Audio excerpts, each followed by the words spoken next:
Welcome to the Rabbit Hole Fantasy Football Podcast. Thoughts, analysis, and information to help you succeed in your fantasy football leagues. I am your host, Chad Lyon, and I am here with our producer, Mitchell Bird. Hello. And this is our Week 3 Sunday Night Football reaction show. Neither Tyler or Nick can make this episode, so I'm going to fly semi-solo, and I'll have Bird Person chirping in from time to time. Let's go. So, how you doing, Mitchell? I'm doing pretty good. How are you? Good, man. I just really feel like fantasy points are still riding a little lower than I'd like to see. Oh, I want to bump up from this. This is getting a little annoying, but it'll pick up. It always does. I mean, I feel like we do talk about this every year, like, fantasy points are kind of low. Well, I think we give it some time, and we got to get some stats on that. Things pick up, and once they pick up, they usually stay that way. Yes. So, I don't know, just especially the tight end position, like that is just a complete mess. Some of these quarterbacks, it's like things are just down. Mm-hmm. So I don't know. We'll see if things pick up here. I'm sure they will. They always do. But as usual, Mitchell, just you and I. Let's go. Top 3 childhood cartoons.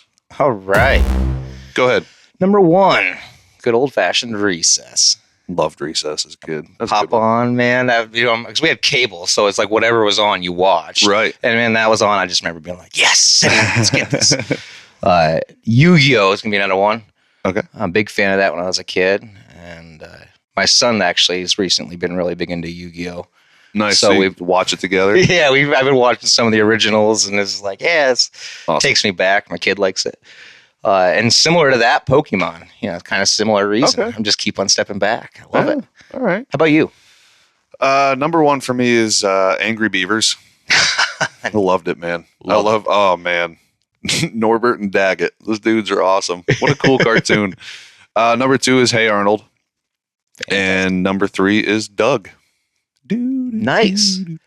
Yeah. Patty Mayonnaise, Skeeter, Roger Klotz. Yep. Oh, yeah. Your 2 and 3 would have been my honorable mentions. So nice job. Yeah. All right. Yeah, let's move on to the Sunday 1 o'clock games.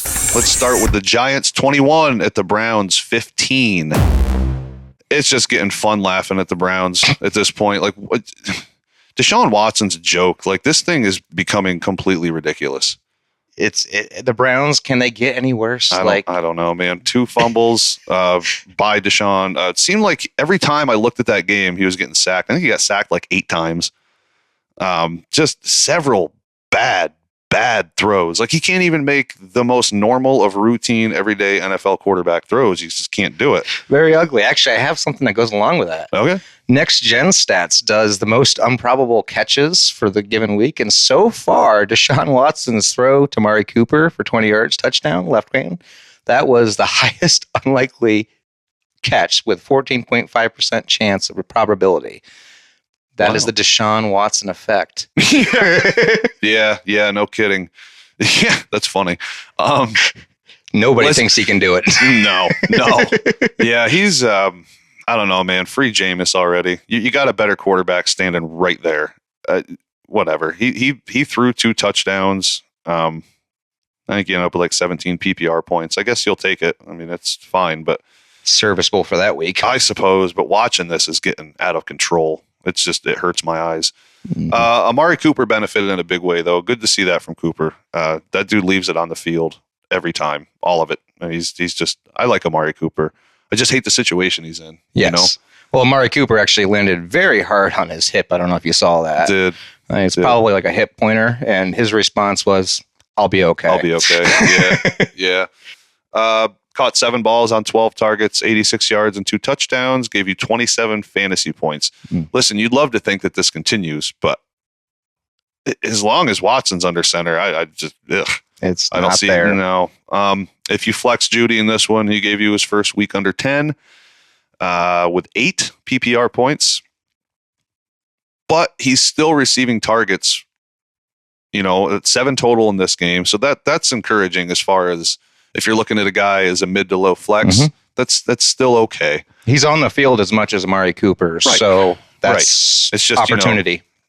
Opportunity. You're right. This time, Jerome Ford outtouched Foreman 13-2. Mm-hmm. So we figured that would kind of shift back. Problem is Ford only gave you 9 PPR points, but he is a flex most weeks until, the return of Nick Chubb. But poor Nick Chubb. Is he really going to come back to Deshaun Watson? Like, he's sitting at home right now. Like, this ain't even worth coming back for. I have so much stock in Nick Chubb. It makes me sick. Yeah. I'm either going to be a really happy or really sad person. He's coming back to this dumpster fire. I know. The thing is, it doesn't have to be a dumpster fire. It doesn't have to be this way, but they're just going to keep doing If this. Joe Flacco can do it, Why can't find Jameis? somebody. Yeah, his name's Jameis. Jameis. He's on the sideline. Start him. Daniel Jones, he's surprised. He did some work here. 24 for 34 for 236 yards and 2 touchdowns, reeled in around 21 fantasy points. So You call that. Yeah, so those in Superflex and 2 quarterback leagues, you can't complain a bit. You'll take that, especially against this defense. Malik Neighbors is an absolute freak. Oh, geez. I mean, wow, man, he is unreal. He's the real deal. Changing my tune here from beginning of the season to now. I don't care that it's Daniel Jones throwing him the ball anymore. This was against Cleveland. Set it and forget it. Wide receiver 2 every week with massive 1 upside. That's all the proof. I don't need any more proof. I just don't. They were essentially trying to cover him with 1 guy, and it wasn't working. It's not going to happen. Yeah. 8 catches on 12 targets for 78 yards and 2 touchdowns. And Daniel Jones, he could have had another one. Daniel Jones missed him. Mm-hmm. Had 2 carries as well. Gave you 27 total PPR points. I would say Wan'Dale Robinson maintains his flex value. 7 catches on 8 targets for 61 yards, landing you 13 PPR points. You can't complain. He's been fairly steady as a flex guy. Yep. So I got no complaints there. I'd say you can flex him more often than not. Probably feel pretty good about it. He looks good. Yep. Yeah, and he's sure-handed too. He's a good little receiver, man. Devin Singletary continues to be underrated and just do work. He did lose a fumble, I believe. Mm-hmm. But this is a guy capable of weekly RB2 numbers, and you're flexing him due to where you got him, most likely. So, yeah. If you can flex him, you're happy. Yeah, the volume's there, man. And he does have enough of a receiving role that it does matter as far as PPR output. 9 catches in 3 games. Today, he gave you 18 PPR points on 18 carries and 4 catches. Looked like he could have had a bigger day. Decided to hop down at the 1 yard line and keep the clock ticking. So us fantasy people love that. Yeah, just short of the end zone on purpose for time management reasons. I love what I'm seeing here with Singletary. Solid preseason call by Tyler. Yes, definitely. I love it. All right, that's it for that game. Let's move on to the Eagles 15 at the Saints 12. It took forever for any real action in this game. Yeah, it did. But both teams woke up a little in the fourth. Barkley waking up in the biggest of ways. Outside of the pick Jalen threw, he wasn't terrible. He's just lacking touchdowns. And 29 to 38, 311 yards and a pick, 8 carries for 25, a meager 11 fantasy points. Yikes. Again, I spoke about this last week. We really need to see more from Hurts. He like Mahomes, is not giving you their worth for their ADP. You took these guys pretty high. Yeah. So this is why we talk about, like, you have to kind of try to avoid taking these guys this high, man, because this happens. This year is proving that where quarterbacks are off to a horrible start. They are. Saquon, as I mentioned, just went off in this game. 32 PPR points, 17 carries, 142 yards, 2 touchdowns, caught 4 balls, but only gave you 9 yards, but that's an extra 4 PPR points, so you'll take that. He's just been unreal and worth every bit of where you took him. There aren't many guys you feel this confident in every single week. Oh, absolutely. I'm so happy for him. Coming from the Giants over to this, just Do you think he could finish as RB1? Possibly. There's a ceiling there for sure. Yep. Okay. Devonta Smith gave you 14 PPR points and another A.J. Brown absence, but he left with a concussion and it did not look good. There should have been a flag on it. That's not me as an Eagles fan. That's just in general. That was insane. That was ridiculous. Yeah. Devontae Smith is probably going to be out for at least the next 5 days just to get through the protocol. Right. There's no guarantee he plays this week. You know how it is. The protocol can be tricky. So we'll have to wait and see how he makes out. I hope he's all right, man. He's one of my favorite players. they're just tricky. He had 10 targets before he left the game, turned that into 7 catches for 79 yards. So, he's been good. I just I hope he's all right and can come back and keep doing what he's been doing. Goddard, massive beneficiary of all this. That's what I have here in my notes. Goddard benefited. Yep. 27 points? 27 PPR points. Whew. Everything that you could have possibly wanted with those 11 targets. Caught 10 of them. Had a crucial long catch and run that gave Saquon the opportunity to punch in his second TD of the day. It was nice seeing him get involved. Oh, yeah. It could continue to an extent if one or both of Smith and Brown continue to miss time. It's looking that way. You're happy to have Goddard if you got him. But if they both miss time, boy, it makes Jalen Hurts a tough start. It does. It makes him, but you could argue the fact that maybe you sit Hurts for week 4. So who would you sit him for? Oh, geez. I mean, I'd have to look. Maybe like a Goff. I don't know. See, that just doesn't seem. It's just hard to believe, right? Yeah. Yeah. Let me take a peek here real quick. I don't know if there's. See, I say that, and now that I'm forced to make a move like that, I don't know. I suppose you could for Baker Mayfield if you have the two of them. Geno. I don't know. Dak. Yeah. There you go. Yeah, I think you can make that argument. Geno has Detroit though. They can't. They struggle against the pass. I mean, I don't know. I don't want to get too crazy and get too cute, but just curious to not have Smith and not have Brown, like that's a big deal. So big deal, very big deal. A lot of people were disappointed by Derek Carr this week. He gave you around like 8 fantasy points. These defenses just gave each other fits. The only pass catcher who benefited at all was Chris Olave, who caught all 6 of his targets for 86 yards and a touchdown and gave you 21 PPR points. This is the Olave that we've been hoping to see. It's the one you guys have been talking about. Yep. Really been hoping this continues. Because this is a level of play you hope to see when you look at where he was taken in drafts and all the hype around Olave. I think it's starting to make that turn that we want. And he looked really good doing it. That touchdown toe drag. Oh, it was artistic. Back corner of the end zone. Oh, it was excellent. Yeah, it was artistic. That's a good word. Kamara continues his success, giving you 15 PPR points, and you'll take that any day. That's my boy. Yeah, you really like Kamara. The volume on the ground is still nuts. 26 carries. All you can do is hope for continued good health, and Kamara's a slam dunk every week. Yep. That's the volume you want, man. And this is not a soft defensive front that he dealt with, and he still tallied you 15 points. Exactly. That made me happy. And stayed healthy. Yes, we were a year off on the Kamara slide.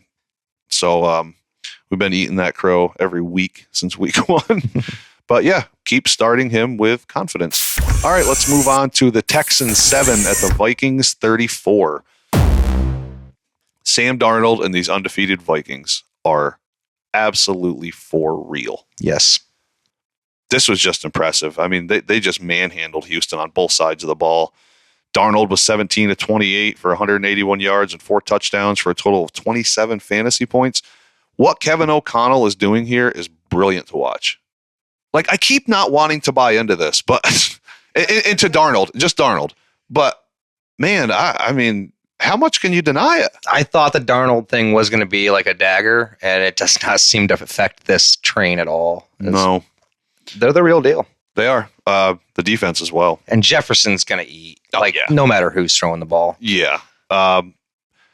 Another thing in this game here, my Aaron Jones worries have been lifted a little bit after the 19 carries, 102 yards, 5 catches for 46 yards and a touchdown for 25 PPR points. He looked great. Averaged 5.5 yards per carry. Absolutely, yeah. Only 7 carries for Ty Chandler, but I do recommend making sure he's on your bench if you're a Jones owner. I would very highly recommend that. But I think barring health, this will continue to be, Jones' show, and you should be pretty confident. I mean, as long as Darnold and this offense and defense are rolling the way that they are, you got to feel good about starting Aaron Jones. Yes. Jefferson did Jefferson things. This is why you love to have him. Matchup proof wide receiver, and there's not many of those guys. 6 catches on 8 targets for 81 yards and a touchdown, nabbing you 20 PPR points. You're thrilled to have him. He slipped in a lot of drafts due to the Darnold factor. It's proven to be a steal if that person happened to be you that he slipped to. Yes. I know in a league he slipped all the way to 8. Mm-hmm. So that's a great spot to be able to get Give me that all Jefferson. Jalen Naylor got in the mix, 3 catches for 31 yards and a touchdown, and got you a good flex day, scoring 12 PPR points. As long as Addison is out, Naylor is a flex. Yep. I mean, he's out there all the time. 86% of the snaps he was out there. Okay, that's good to know. That's a good snap share. Mm-hmm. Johnny Munt scored a touchdown, but that doesn't matter. So, not a good day for CJ Stroud. 20 of 31, 215 yards, 1 touchdown, 2 interceptions. He had a few carries, I think, for like 12 yards, 10 fantasy points. So, listen, nothing to see here. Minnesota defense seems to be pretty legit. Better days ahead. Yes. Keep starting with confidence. I mean, it's whatever. Guys have bad days, and they don't always come to work against a solid defense like this. Sometimes they struggle, and this day was CJ Stroud's day to struggle, unfortunately. Stephon Diggs led the Texans trio with 12 targets and caught 10 of them for 19 PPR points.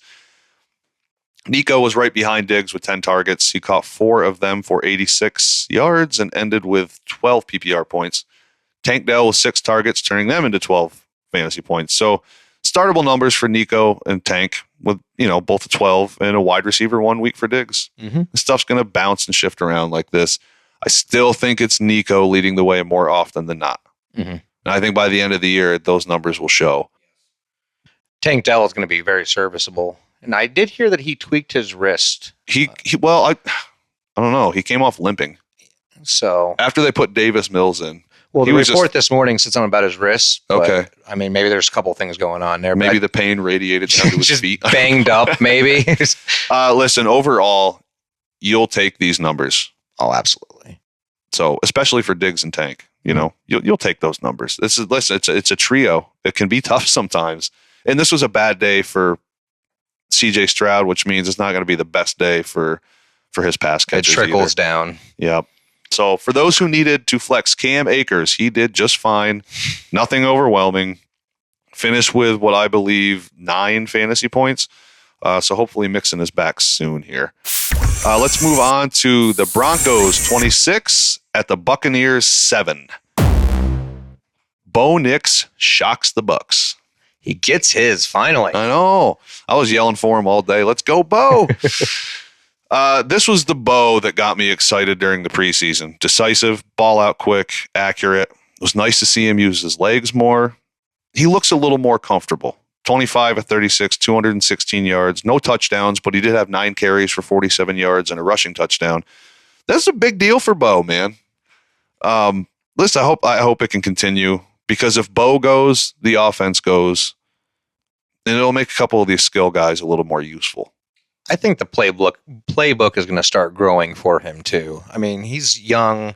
We're finally seeing week 3. There's starting to be more than 4 players or 4 plays. Last week the Steelers defense was saying that they were only running 4 plays. It's a little ironic there to call out the Denver for that one. The Steelers did that for a couple years, but anyway, I think Bo Nix's playbook is going to start to grow a lot, and we're going to see him evolve with that. Wouldn't get too excited, though, because they have the Jets next week. So yikes! Yeah, not a good one to move up on. No, but they get Vegas after that.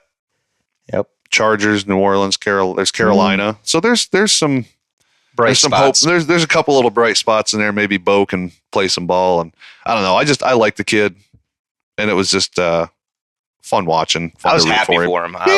Yeah. He's not on any of my fantasy team, but I was still super happy for him. Yeah, well, he shouldn't be on any redraft team, but as far as Dynasty goes, I still don't have a problem with Bo Nix. If I would have picked him up, I wouldn't be sorry about it.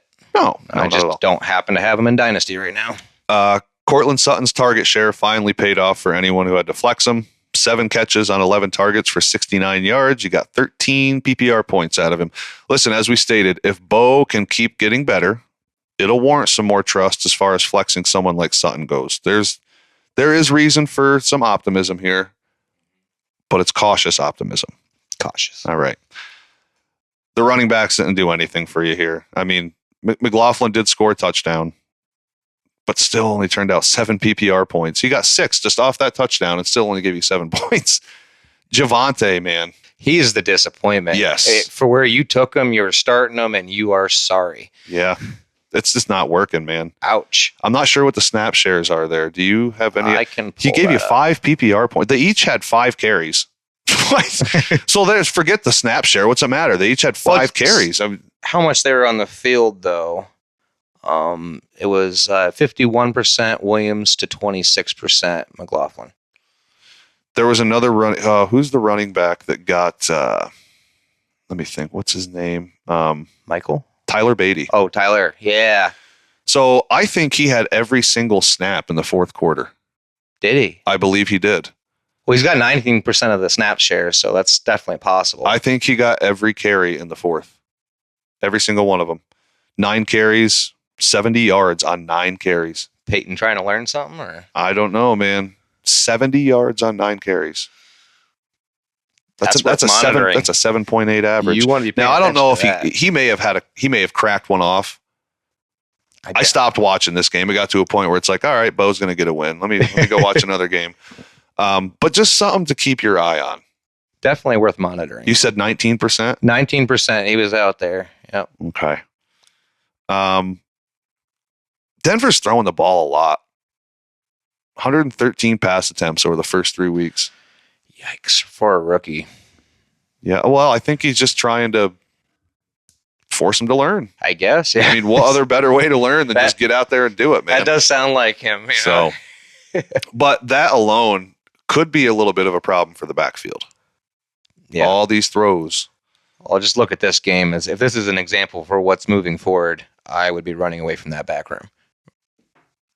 The running back room. Yeah, the running back room. Week 1, 42 pass attempts. Week 2, 35. Week 3, 36. They're throwing a lot. Mm. So, jeez. And I don't think that was really expected. You know, we thought they were going to kind of hammer the ball with this rookie quarterback, but Sean Payton's like, nope, go learn. Apparently. All right. Baker has a down week, as did most of the team other than Godwin. Godwin had 9 targets to Evans 3. It was Godwin's week this week, and back-to-back weeks got you 17 PPR points. You continue starting both these guys, understanding these numbers for the most part are going to bounce back and forth from week to week. But that said, Chris Godwin looks better than I've seen him look in quite some time. He looks real good. He looks very good. I'm happy, man, because I was down on Godwin. Like, I don't know, man. It doesn't seem like it's really there. Something's just missing it. Well, he looks really good. I think they agree with you because he's out there the most out of all the receivers, 89% of the snaps. Okay. Well, where Mike Evans is at 82. So okay. Well, listen, there's like next week Godwin could have 7 fantasy points and Mike Evans has 23. Like, it's just how this is going to roll, man. You're happy to have either one. Like you said, though, I'm happy to see the Godwin thing coming back. I'm real happy about that. Yep. Bucky Irving out touches Rachaad White. My boy. Now it's only 12-11, but so essentially the same amount of touches. 6 rushes and 5 catches for White. He did nothing with them, leaving you with 8 PPR points. Bucky, on the other hand, turned in his 9 carries and 3 receptions for an 11 PPR output. That's flex. You're putting Rachaad White as an RB2 right now. Mm-hmm. That's not cutting it, man. Bucky simply looks better. Bucky's only rostered 33%. Yeah, you got to add him. He's this available. Is such an obvious ad. Even you don't need Rachaad White to add this kid. Yeah, exactly. Pick him up. Sell him to the Rachaad White owner. Those 9 carries I mentioned for Bucky, 70 yards. This is a real thing. White owners, you better. It's like, if you're nervous, I understand. It's like 4.5, 5 yards per carry. Like, holy crap! I didn't look at his YPC, but it's probably pretty good. I don't know. He may have cracked one off. I can't. It's hard to watch every single game, every single second of it. But his YPC is 7.8. 7. Oh man, I was off. Yeah. So, jeez, yep, take that. But and I did get to see him run a little bit. He just looks better. He simply looks better. How do you not give him more work at this point? The coaches see what we're seeing. I agree, and I think they're going to. So again, if you're a Rachaad White owner, you better hope he spikes this week, and you better sell quick. Yeah. I'd sell him and keep Bucky. Mm-hmm. So the targets that Evans lacked this week went to KDOT, and as he got 9 of them and gave you 7 catches for 47 yards. I'm sure outside of deeper leagues, he really wasn't started. I just wanted everyone to know where Evans' targets went this week, and they went to KDOT. I'm guessing it was a little bit of a Surtain effect too. Oh, he has an effect. He has a bit of an effect. All right, let's move on to the Packers 30 at the Titans 14. Matt LaFleur is such a good coach. Really impressive what he's done with Malik Willis. Quite honestly, I'm impressed with Malik. Same. I think he found a home in Green Bay as a rock-solid backup. He got himself a nice revenge game win. Good for him. I think it's great. Whatever water they got in that stadium for the quarterbacks to drink is something special. Man, it seems like anybody can play in there. Matt LaFleur is just a wizard, man. He's right there with guys like Shanahan, McDaniel, McVay. They're all out of that tree, man. Trees. Unimpressed with Josh Jacobs. You know? Really? Tyler and I were pretty down on him in the offseason. There's some concerning underlying numbers from last season, certain efficiency numbers that aren't necessarily on the face of a general stats. It's showing. For where he was drafted, 5 points it's not okay on 15 total touches. In fairness, it was his least amount of touches in a game so far, so maybe it was a game plan thing, but I'm leaning towards an inefficiency thing. He had like 10 to 12 yards at halftime. This backup, Emmanuel Wilson, ended with 16 PPR points, had 3 less carries than Jacobs and more yards, 12 carries for 50, but had 2 catches for 35 and a touchdown. The catch and run for that touchdown was great, too. I don't know if you saw that. I did. This kid is dangerous in space. Well, even some of his runs, he's getting out. Like you're saying, in space. He's taking it for 10 yards, not just these 2-3 yard chunks. Yeah. Listen, with usage like this, he's worth an ad. Though, if you have Jacobs, you probably should have picked this kid up, as he's already shown flashes before this. Solid handcuff, but almost has flex consideration in a pinch. It's crazy. I don't know where this dude came from. He flew in under the radar. I completely missed him. Yeah, I don't even know how much he's rostered. Probably not a lot. The receivers were lackluster again, but listen, it's a product of QB play. As well as Willis played. But when Love comes back, it's and it sounds like he might this week. That'll change. On the plus side, Jaden Reed did hit double digits with 10 PPR points. So if you had to flex him, it wasn't the worst thing in the world. And I also want to note, though we didn't do a lot today, I do have some Christian Watson intrigue for when Love returns. The guy just looks healthy. I think sometimes we forget just how dangerous Christian Watson can be when he's healthy. 2 catches, around 60 yards, about 30 yards a catch. And again, looked smooth in the process. He looked strong and fast and healthy. And yeah, I think he's somebody that you want to go, if you can buy him for next to nothing right now and stick him on your bench, I would. Seems like when he touches the ball, it's a highlight play. Every time. Yep. So, and again, we tend to forget that. Now, are you putting him as your receiver 1? No. Your 2? No. Your 3? Maybe. Your flex? Possibly. Yep. So, I think he could be a good, cheap snag if someone out there is willing to part ways. Boy, the Titans are a rough team, man. Yeah, rough around the edges. Bring on Rudolph. Are we to that point? No, because here's the thing. When Levis has a moment and drops back and processes and passes, it doesn't look bad. It's mistakes. Like knuckleheaded, boneheaded mistakes. He was pressured seemingly on every drop back. You hope it gets better for the benefit of the skill players, but I don't know that it will. We'll see.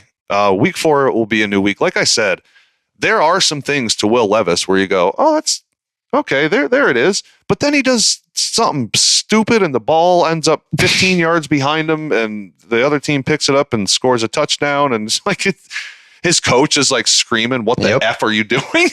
It's just boneheaded stuff. They're not built to come back from that type of stuff. It was 20-7.5. Right. They're not built to come back. The running game has to work for Will Levis to work right now. And again, there are moments where you're like, hey, that didn't look too bad with Levis. He's, big, strong arm.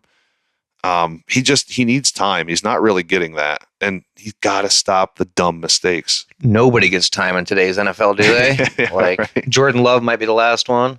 Yeah.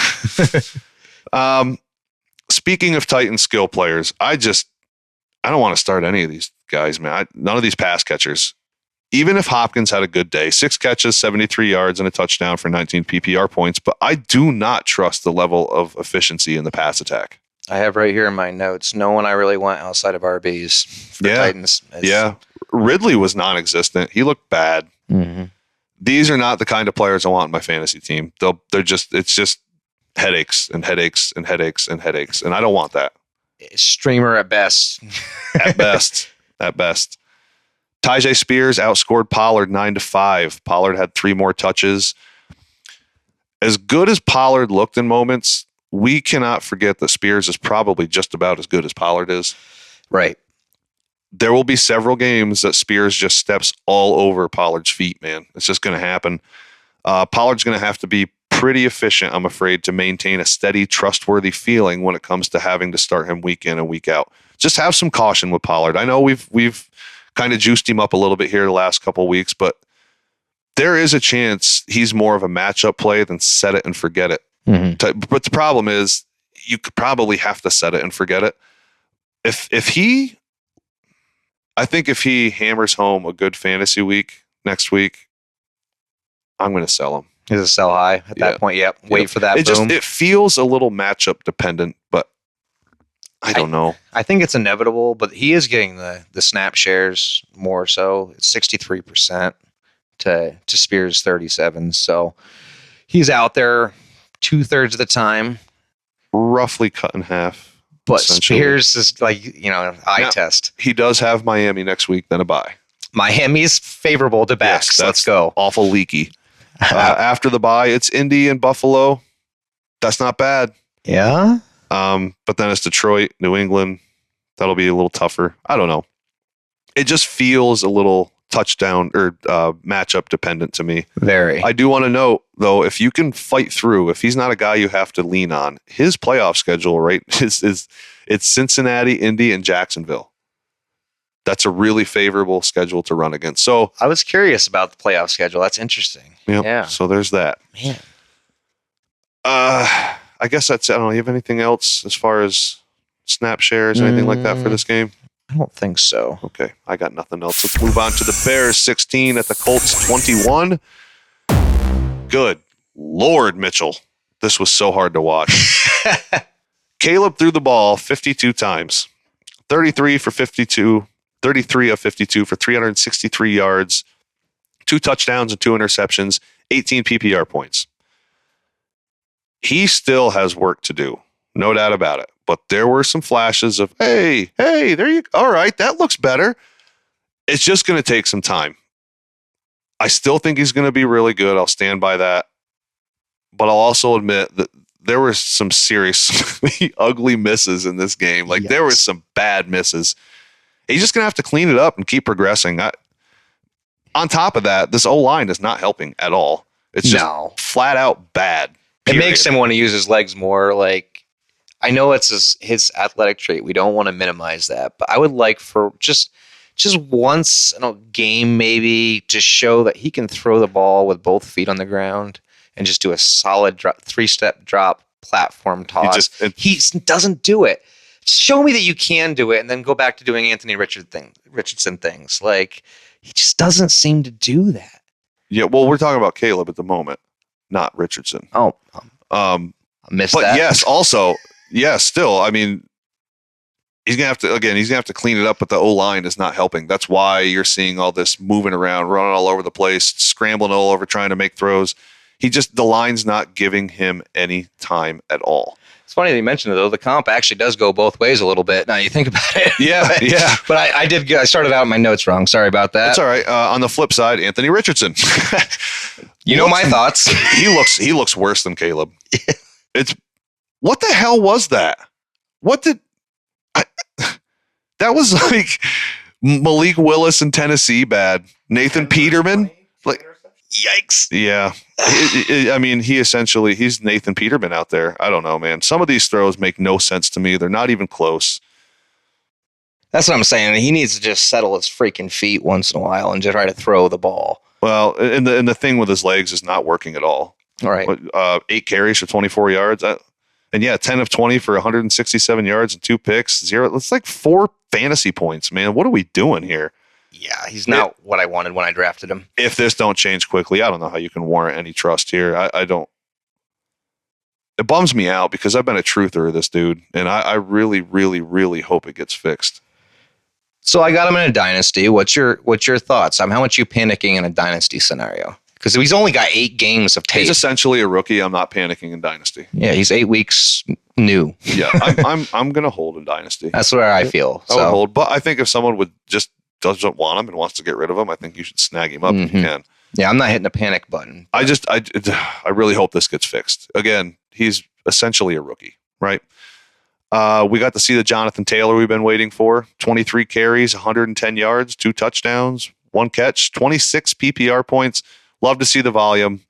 You have to think with QB play like this, the volume ain't going anywhere. They have no choice but to feed this dude. And this was against the Bears D. Yeah, tough defense.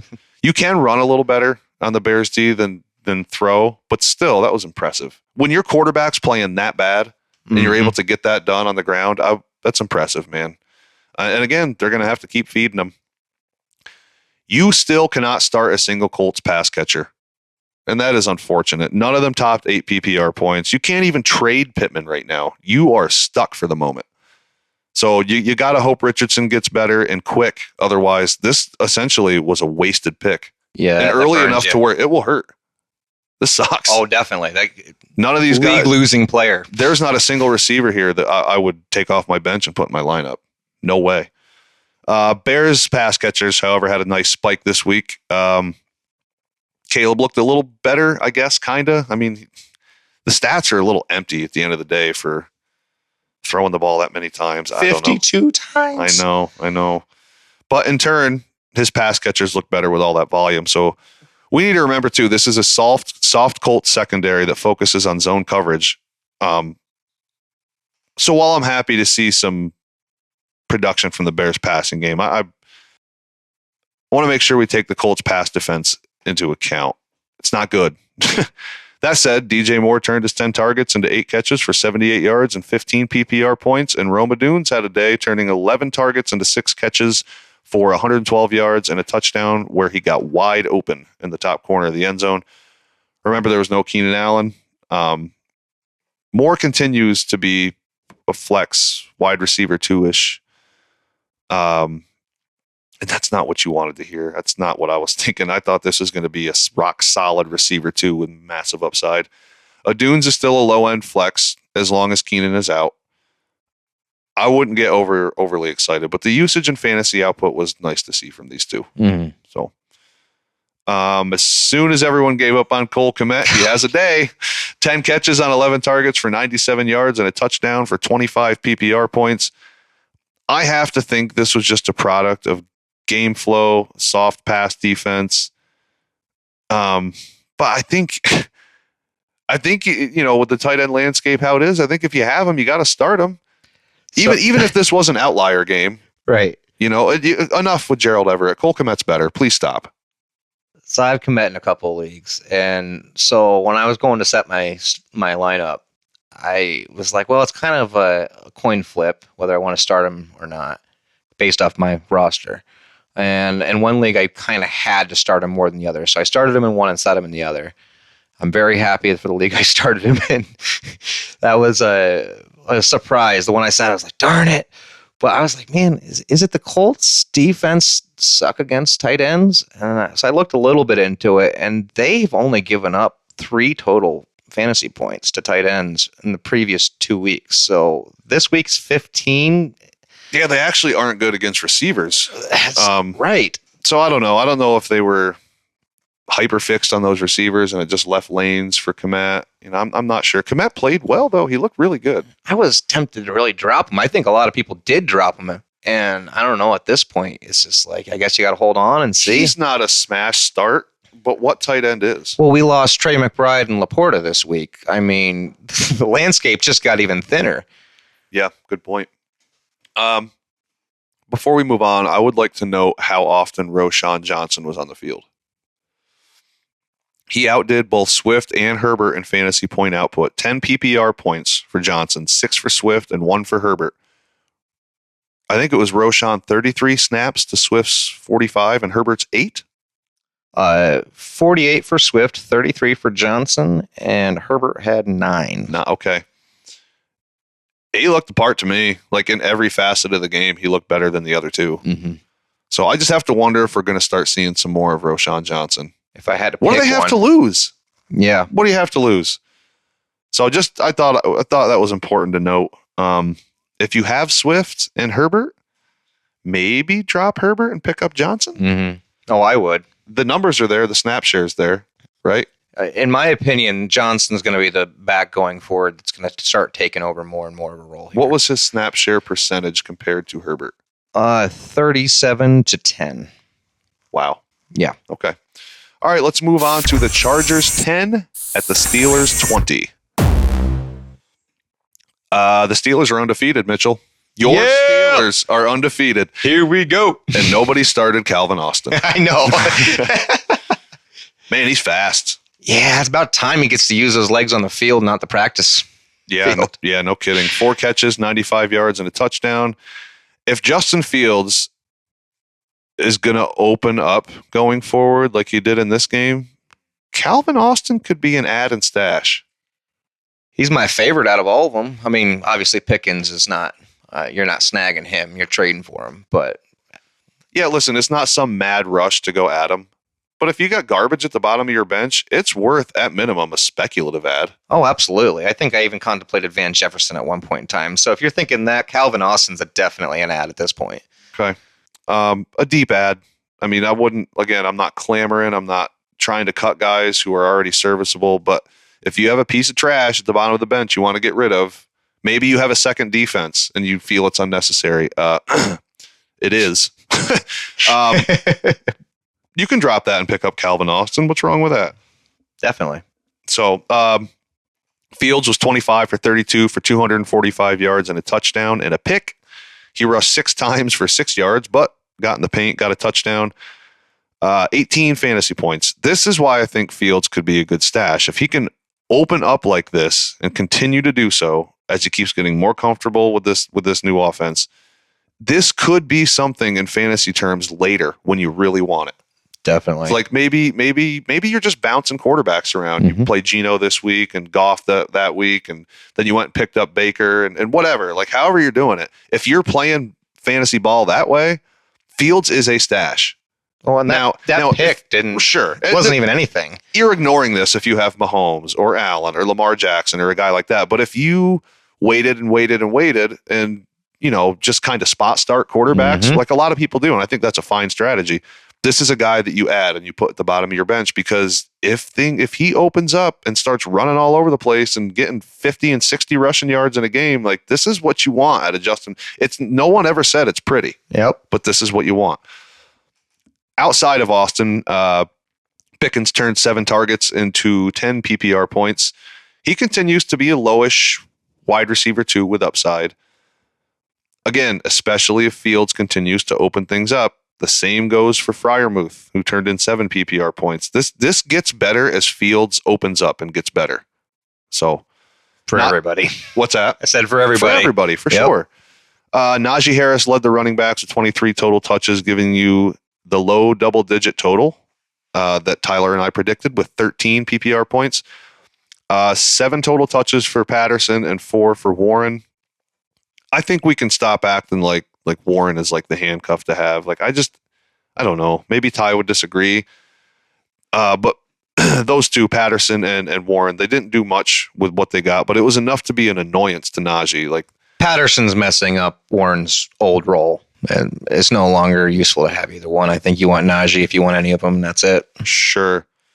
The volume should usually be there with Harris over the other two, though.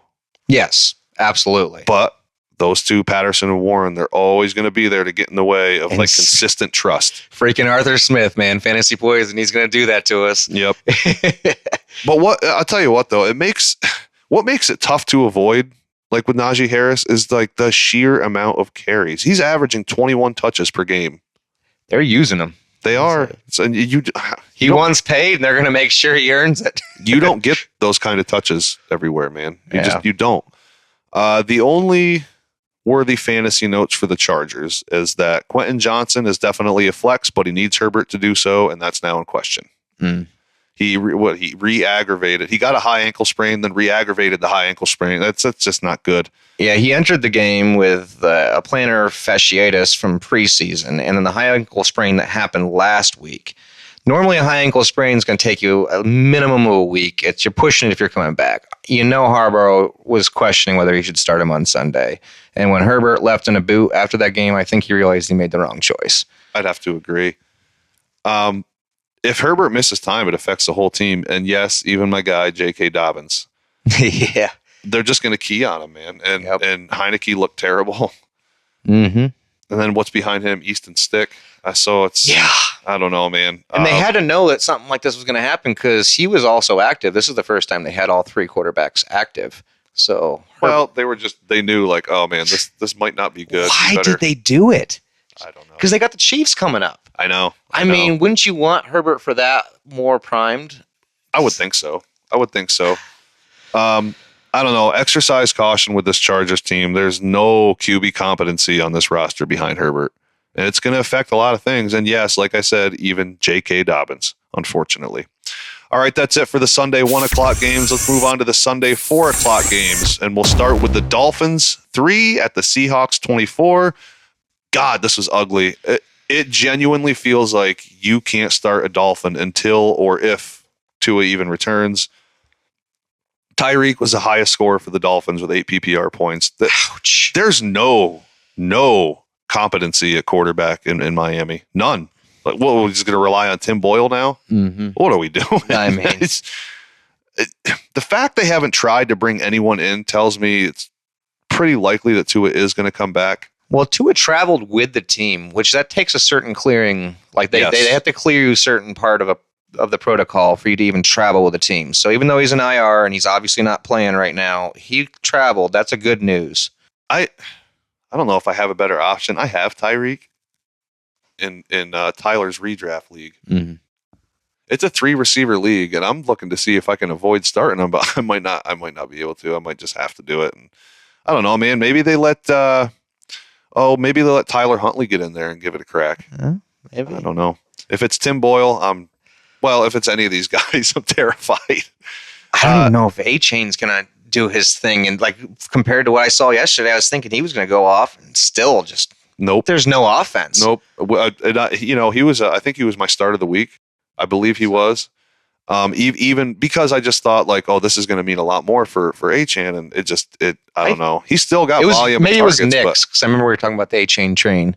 It was somebody. Either way, yeah, we were on thinking that he was going to do good this week, at start of the week, and it did not play out the way we thought. No, it didn't. These Dolphins are a bit of an avoid, and it's tough to do so. Like if you have Tyreek, you probably got to start him. If you have A-Chan, you probably have to start him. Waddle, you probably have to. Yeah, well, it's tough. Maybe not with Waddle, but Geno didn't do much for you fantasy wise. Just 12 points. He did do enough to aid DK Metcalf and do a nice day. Yes, the touchdown he caught was awesome, gorgeous. Yep. I really, really, really thought we'd see a better JSN game, but targets and usage was all flip-flopped all around. It's starting to look like this is just how it's going to be. Mm-hmm.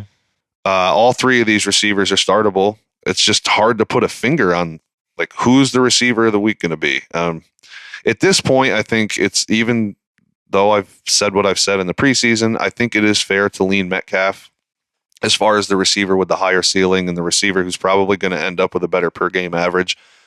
But I'm going to dive a little deeper into some data and see if we can come up with some answers ahead of the week 4 match here against Detroit. Good thinking, yeah. So I want to see why this is happening. I really thought that the wheels were getting greased up for JSN to start. In a way, they are. The snap count showing that. So, like week 1 was for JSN was 79%. Week 2 is 83. Week 4 is 88. So they're working them in more and more often. You mean week 1, week 2, and week 3? Yeah. Okay. Yeah, I mean, listen, snap share means a lot just because it just means you're simply on the field. Yep. That's one of my favorite categories. Like who's on the field the most? Because Opportunity. that generates more opportunity. So he's there.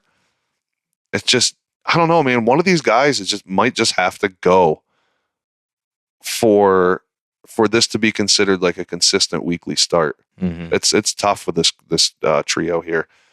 Noah Fant had 6 targets and got you 12 PPR points. It's probably an outlier, but the tight end landscape's weird. I mean, this is the most targets he's had so far this year. It's already hard enough to decipher these receivers. I personally wouldn't really bother with Fant. Yeah. It's already hard enough to decipher those 3. I don't want to get in the mix with a 4th. I would probably avoid it. But again, the tight end landscape's tough. You might not have a choice. If you're in that situation, I feel sorry. Yeah. Well, we are all in that situation, to be fair. Charbonnet continues proving why we thought he was one of the most important handcuffs in fantasy football, man. Volume, efficiency, and ability all exist with this kid. 18 carries, 91 yards, 1 touchdown, 3 catches for 16 yards, 5.1 yards per carry. As long as Walker's out, you're starting him. And boy, absolutely. He looked really, really good. Runs hard, runs with intent. Absolutely looks the part of someone who wants to make a statement. So even when Walker returns, he's done enough here that I think he's going to be a real annoyance. That's the problem. He already kind of was before Walker's injury, but like, how do you deny giving this guy a little more work? He looks good. He looks fantastic. Yeah, that's it. That's it for the Dolphins and the Seahawks. I wish we had more to cover with the Dolphins, but we just don't. That's tough and sad and gross. And Panthers 36 at the Raiders 22. The Red Rocket returns. Andy Dalton, 26 of 37 for 319 yards, 3 touchdowns for 27 fantasy points. Dude was having a blast. Yeah, he was, man. Young kid again, almost. Yeah, out there cutting the Raiders up. Now, I don't know if Dalton is going to continue this kind of play. But what he does do is make someone like Deontay Johnson and Chuba Hubbard startable. Adam Thielen as well, but he left with a hamstring injury, go figure, and on a touchdown catch, so we'll have to wait and see on that. And don't forget, yes, this Hubbard thing looks good right now, but don't forget Jonathan Brooks is coming back. However, with that said, this gives Jonathan Brooks a better chance to pay off for you a little bit, having Dalton under center.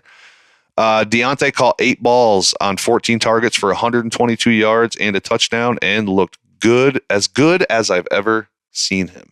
I'd have to agree. Yeah. There was like a real yak thing going on, which was nice to see. The separation's real. He, like everybody, he needed competency. Dalton gives him that. Johnson is immediately vaulted back into the flex conversation. And Thielen, when he's healthy, also Thielen in the flex, conversation. So 3 catches on 4 targets for 40 yards and a touchdown before he got hurt. And that was quite early on. I think it might have been in the first quarter. But it immediately vaults these guys up with just a little bit of competency. It doesn't take much. Chuba Hubbard looked great against this Raiders D, man. 21 carries for 114 yards, 5.4 yards per carry average. I mean, come on. 5 catches for 55 yards and a touchdown, 27 fantasy points. I said in the week 3 preview of this game, I thought Hubbard warranted flex consideration with a bump in QB competency. And I think it continues until Brooks comes back. And even then, they can't just take Chuba out. And they won't. He's proved to be an efficient fantasy back in the past with near average quarterback play. If you pick them up off waivers, you might have a pretty reliable flex with potential boom from time to time until Brooks comes back and starts doing his thing. Oh, absolutely. He's available in 40% of leagues, and that's way too much considering what he is. But yeah, it is the Panthers. That probably scared a few people. Well, sure it did. But again, it's just a little bit of competency goes a long way. Red Rocket. That's right. But listen, before we get too excited, let's see how they fare with a matchup in week 4. It's going to be against Dalton's former Bengals. Yeah, revenge game. Yeah, so let's see if we can get back-to-back consistency before smashing. Start with Hubbard and Johnson. Yeah. But it's good to see. It's good to see because, boy, it looked like a wasted season. Oh man, I was worried. This competency was so refreshing to see from the Panthers organization. Oh, for sure. That whole team must have breathed a deep sigh. We can do it. Oh, the fans too. Good Lord. It's like, oh my God, we can play a little football. Was it they sold 2 tickets for like $1.80? It was on Pat McAfee's show. So it was like, that's how you know the organization's doing bad. 2 NFL tickets for $1.80. $1.80? $1.80 for 2 tickets. That's how bad it was. I don't say the seats were good, but right. Still, ouch. As far as the Raiders go, I am officially out on Zamir White. Yeah. This is once again outperformed by Alexander Mattison. I don't have interest in this backfield, though. Madison did end up with 12 PPR points. I suppose you could consider him a low-end flex, but I'm going to avoid the backfield in general. Like, I can't put my faith in Alexander Mattison, man. I can't do it. Not every week. No. Jacoby Myers and Trey Tucker were the beneficiaries of the pass game. As of now, it's nothing more than an outlier to me. They both finished with around 20 PPR points. J.C. Horn kept Adams quiet, and these two just reaped the rewards of it. I don't expect this often, and it's not something I can lean on at all. No. Just a spike. Bowers was disappointing with 7 PPR points on 4 targets. Did he get hurt? Did you see? I didn't see anything come across my my list, so I'm going to say no because he's an important player. Okay.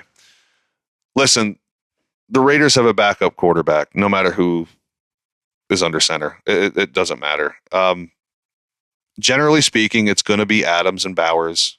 Anything outside of that is going to be an outlier that you can't rely on it. And even then, Adams is scary to start. Yeah, I mean, you've got backup quarterbacks throwing him the ball. I don't start him with happiness. Like, I have to. Yeah. That's it for that game. Let's move on to the 49ers 24 at the Rams 27. Full-on team effort for the Rams to get this thing done. But as far as fantasy goes, it was all Kyren Williams. Stafford got you a meager 13 fantasy points, but you shouldn't be really starting him anyway. The only reliable player here is Kyren Williams at the end of the day. Mm-hmm. Kyren looked good. Only 89 yards, but did see the volume that you wanted with 24 carries. However, he ran for 2 touchdowns and caught 2 balls for 27 yards, and I think another touchdown for 30 PPR points. That'll do. I don't see this changing really at all. They need Kyren, and they'll lean on him early and often. Who else is there to lean on? Right. Nobody. I know everything around him is depleted, but the volume, quarterback, and coach he's got at his disposal, I mean, it keeps him reliable. And that's honestly, unfortunately, that's about it for the Rams. Yep. Because I'm not going to lean on Tutu Atwell or DeMarcus Robinson. I mean, I would flex DeMarcus, but good for the Rams. Yeah, it's like I know, right? Game, man. That was fun to watch, real football wise. And there's not a lot, on the Niners side either. The offense was basically carried by Brock Purdy and Jawan Jennings. There's a lot to say about Jawan Jennings on my side. Come on now. Now, this guy is not rostered. I picked him up off of waivers for free 2 days ago, and he is now the highest scoring fantasy football player so far this year. Let's go. Yeah. Hopefully I win that match, though. Actually, that's the matchup I'm matched up with you in. Yep. 16 points from James Cook tonight makes that a big waste, buddy. No, it's not happening. Purdy was efficient. 22 for 30, 292 yards and 3 touchdowns, 1 carry for 10 yards, 28 fantasy points. If you have him, you probably started him and you got nothing to complain about. Why would you complain about that? Nope. Jawan Jennings was just absolutely ridiculous. Those who picked him up and played him couldn't possibly be happier. 11 catches, 12 targets, 100. Yeah, Mitchell got him. 11 catches on 12 targets for 175 yards and 3 touchdowns for a whopping 46 PPR points.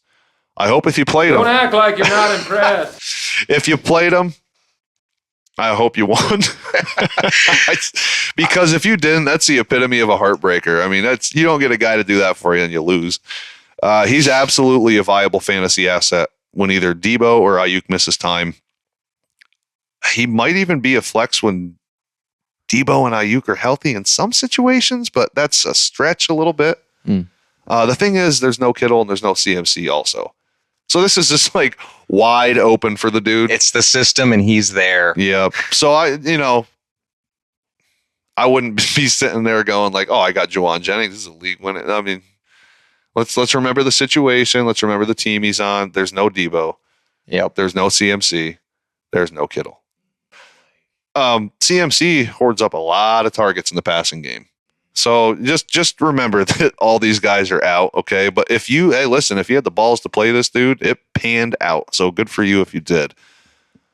Jordan Mason disappointed a little in comparison to his recent output. The volume was there. I just think Jennings kind of stole the show.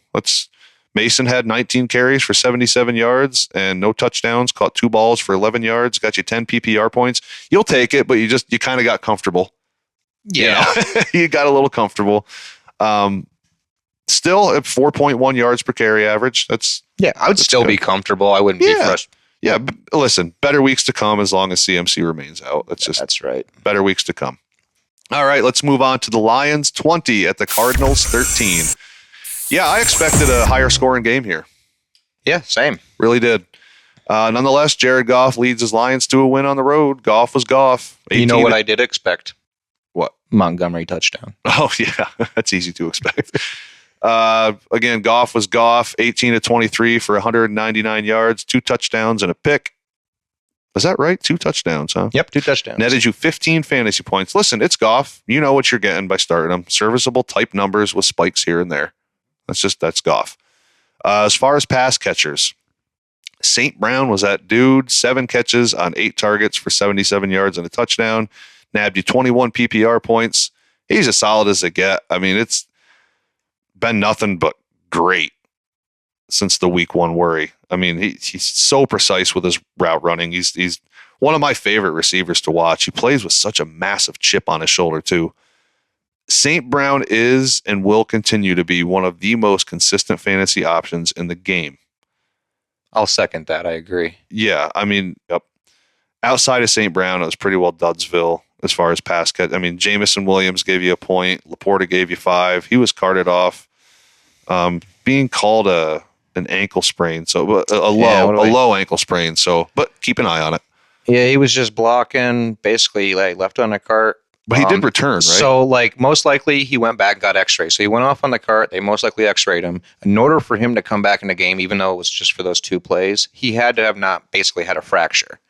So that rules out the extreme. But obviously he couldn't come back in and stay in. So there's something going on there, but basically it rules out a fracture.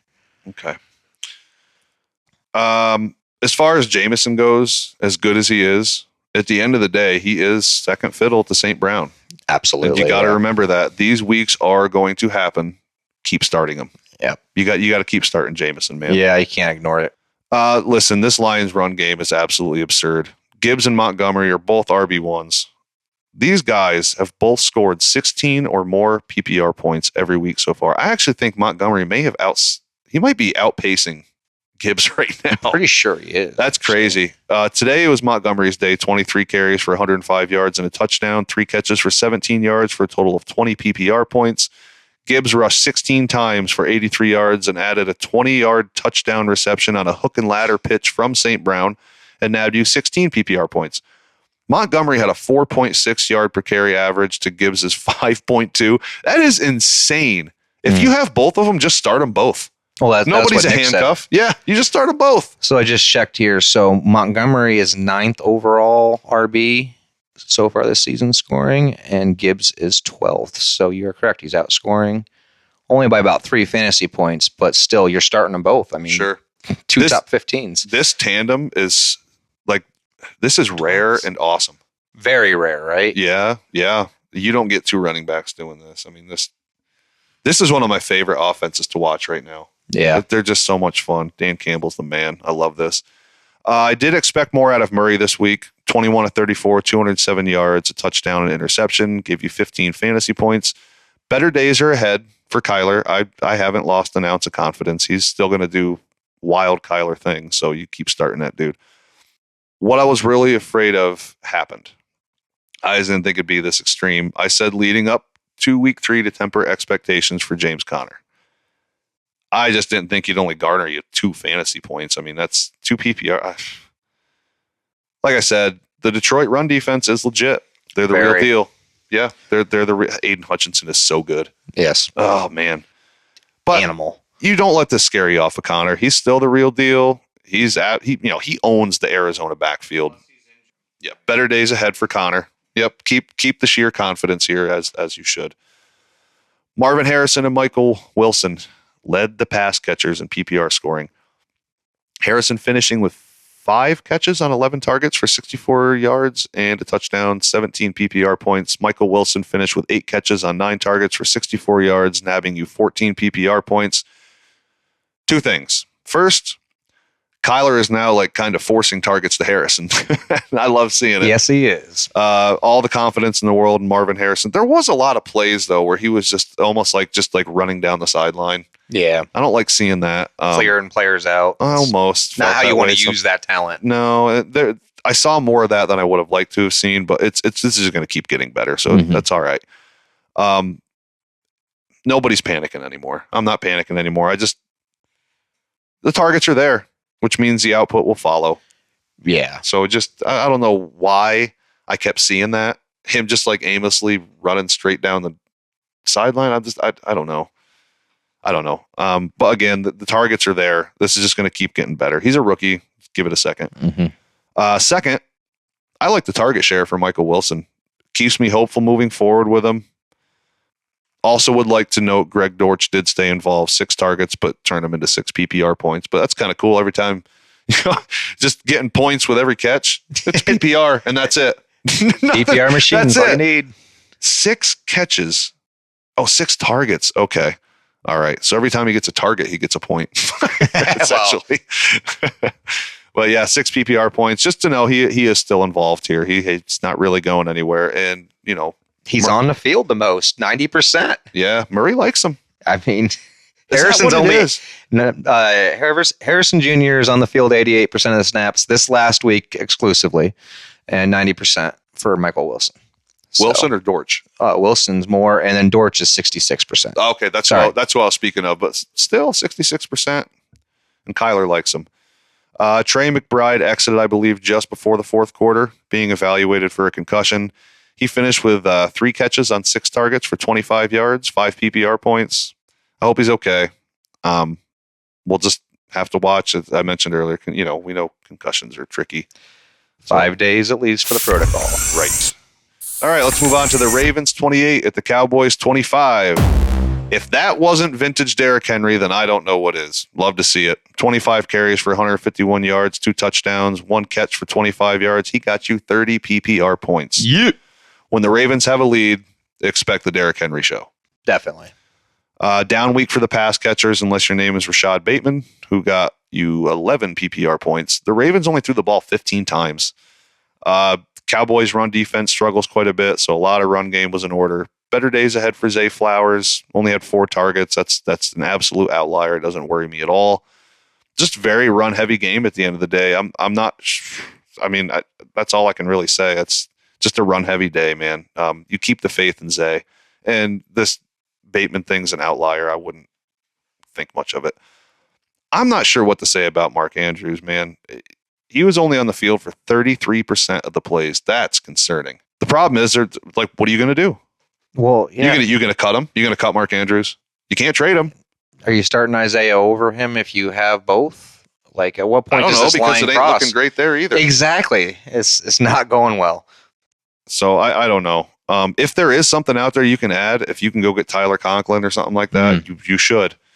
At least he's on the field and involved. Likely also ended another bad week. That's 2 in a row for him. My interest right now in this team is simply Henry, Flowers, Jackson. That's it. Agreed. Speaking of Lamar Jackson, 12 of 15, 182 yards and a touchdown, 14 carries for 87 yards and a touchdown, 26 fantasy points. So great day for those who have stock in Jackson. Dak Prescott finally showed up. That was good to see, not as an Eagles fan, but it was great to see as an Eagles fan, it was great to see Cowboys lose. But 31 fantasy points for Dak. Cowboys fell behind early, and Dallas had no choice but to throw some more. 51 pass attempts for Dak. You got to hope he can continue fantasy success and not have to throw 51 times to do so. Absolutely. That's too much. That's way too much. I'm not adding Turpin or Tolbert. They both had around 14 PPR points. Maybe Tolbert in a deep league. I think we talked about that already on a last show, but CD just could not get going, man. And outside of week 2, It hasn't been that great for him. Yeah, where was he? That was one of my notes. It's like, where is CD? I mean, Tyler Lockett had a better week. Juju Smith-Schuster had a better week than him. Like, yeah, there's something to be said there. Jerry Jeudy had just slightly worse week than him. That's the group that he's in. People that drafted CD are hoping for more than that. And I think it's going to come, but man, I'll tell you what, it has not been good for a single wide receiver who held out this offseason. That's true. How's Ayuk looked? How's Chase looked? Yep. Now? I do think Chase is going to feed tonight, but that's maybe partially biased because I have him in a league. But I do think hopefully that this pans out for the Bengals. It's for all of them. It'll start to pick up sooner rather than later, I would imagine. For all of them, agreed. Jake Ferguson is back. How's that feel? A tight end that does stuff. All right. 11 targets, 6 catches for 95 yards, 15 PPR points. Listen, again, with the tight end landscape the way it is, this is fantasy gold. Yes. He led the team in targets. Again, Dak likes this guy. He's in every... What's not to like? Yeah. If he's healthy, it's an every week start. Yeah, absolutely. I'm not going to talk about the Cowboys running backs. 4 different guys touch the ball. The backfield's a huge mess, and you need to avoid it. How's that for talking about the Cowboys backfield? Sounds great to me. That's it. Let's move on to Sunday Night Football. The Chiefs 22 at the Falcons 17. Mahomes once again under 20 fantasy points. Yes. This just isn't the high-octane Chiefs offense anymore that we came to love initially, man. Like this massive fantasy monster. Nope. The defense is better. Mahomes isn't in nearly as many shootouts anymore. They run the ball significantly more. You start them every week, obviously, but the expectation that people had is not there. And don't say we didn't try to warn you. Right. Like this is a drafting quarterbacks high thing. I still think he has a higher floor than most quarterbacks. Sure he does. But his ceiling definitely seems to just not be in reach like it was a couple years ago. Agreed. This team, as of right now, runs through Rashee Rice. Absolutely. Man, PPR machine. He's so good. Yeah, an absolute PPR machine. 12 catches on 14 targets for 110 yards and a touchdown. He did have 1 carry, but just for a yard. Nabbed you a rock solid 29 PPR points. Listen, he's a guy you drafted late, and he was going to be like a flex, and you weren't even quite sure what to do with him. You haven't heard much yet, and you're getting receiver 1 numbers. Yeah. This is a league-winning player right here. He is. This production ain't going anywhere. What's going to change it? I mean, Worthy isn't taking it away. No. Worthy's still a bench player with flex consideration, but I think I need to back my thoughts up a little bit on flexing him like more often than not. It's hard to find the upside he brings to the table anywhere else. That's like my hang up. So I'm going to be a little less hasty on just flexing him and moving on, but the upside is still just absolutely bananas with him. All right, yeah. You saw that first touch of his career. I mean, It was right there for the taking, and he took it. So I watched a lot of Travis Kelce. He's just not getting open. And he's not moving the same way. He looks slow. His routes look rough. Yep. But, I mean, listen, they should at his age. I don't know. He's not doing anything after the catch. But I guess lucky for everybody, no tight ends doing anything. So you're not really losing out at the position. Yeah, you're not worse off overall league. No, everyone's losing out at the position, right? I mean, so you have to start him. That's all there is to it. Period. Like, there's nothing you can do. You have to start Travis Kelce. Oh, absolutely. That's it. Carson Steele led the backfield with 17 carries and 1 catch, gave you 8 PPR points, 18 total touches to P. Ryan's 9. This was definitely Steele's backfield. I have to assume, just from watching, I think I have to assume this is the back that you want to have. I say that with a question mark. I got to think that Hunt does get an opportunity at some point. But I don't know. The volume was there. The Chiefs gave Steele some goal line work as well. He just wasn't able to punch it in. That could have changed things, you know. Mm-hmm. He's a flex if the volume continues, and may have some upside if they give him the chance to continue this role and he gets a little more acclimated. I don't know. I'm not sure. I think is Pacheco out for 6 weeks or better? I didn't see the length of time, but at least, yeah. Okay. So yeah, I mean, if you got him off waivers, there's volume there. You can't argue with that. Cousins got you a meager 12 fantasy points. He threw for 230 yards and a touchdown with a pick. 29 attempts. 2 pass catchers benefited mainly from Cousins' yardage. 6 catches on 9 targets and 69 yards, 18 PPR points for Drake London. I didn't put his name in here. I was just like reading the stats and had no name. That's for Drake London. 6 catches on 9 targets for 69 yards and a touchdown. 18 PPR points. Darnell Mooney also had 8 catches on 8 targets for 66 yards and 14 PPR points. Mooney's around 55% available. You need to add him. Yeah, he's out there. It looks good, man. He's getting off his breaks. He's creating separation, and he's making things happen with the ball in his hands. He's too available for what he's worth. Right. Yeah. This is a real thing. I thought maybe it was going to be McLeod at first, but I'm wrong. It's Mooney, man. McLeod still has a role, but it's kind of like the Worthy thing. Like, sure. You don't want that all the time, but it's nice to have if you need it. London just essentially got open on a busted play and stood alone in the end zone. But Kirk's looking for him more often than not. He is looking his way. So I think the wheels are they're starting to move for Drake London, man. I think this is a start of something good for Drake London. I like Hopefully, what I see. Man, we're all holding out for it. Yeah, no kidding. But again, I mean, 9 targets. It's going to keep getting better. I really like the talent of Drake London. I'm a fan of him. Mm-hmm. Down game for Bijan, 13 PPR points, but better days are ahead. Don't worry at all. Chiefs defense is for real. Listen, Chris Jones, he's a game wrecker. He's a monster. Yeah. Listen, I'm going to give Bijan a pass here. He's still that dude. In 3 weeks, he has ran against the Steelers front, the Eagles front, and the Chiefs front. Cut him some slack.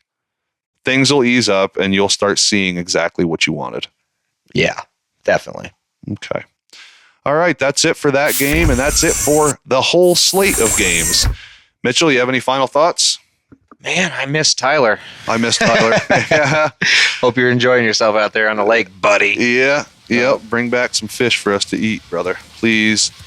I don't really have any final thoughts. It was, I guess I just want to see some more, an uptick in points here. Just more fantasy output, yeah. Some more fantasy output. And that'll come as the season progresses. All right, that's it for today's show. Again, as always, thank you all so much for tuning in and giving us your support. Remember, our PPR Superflex Dynasty rankings are now available in the description. Just click the corresponding link. They are available as well on our Twitter. Also, check the description for instructions on how to get your trades graded. Join us next time as we preview the Sunday 1 o'clock games and Thursday night football for Week 4. Remember to like, follow, and subscribe to our Spotify, Twitter, and YouTube. Please tell your friends. See you next time, everybody.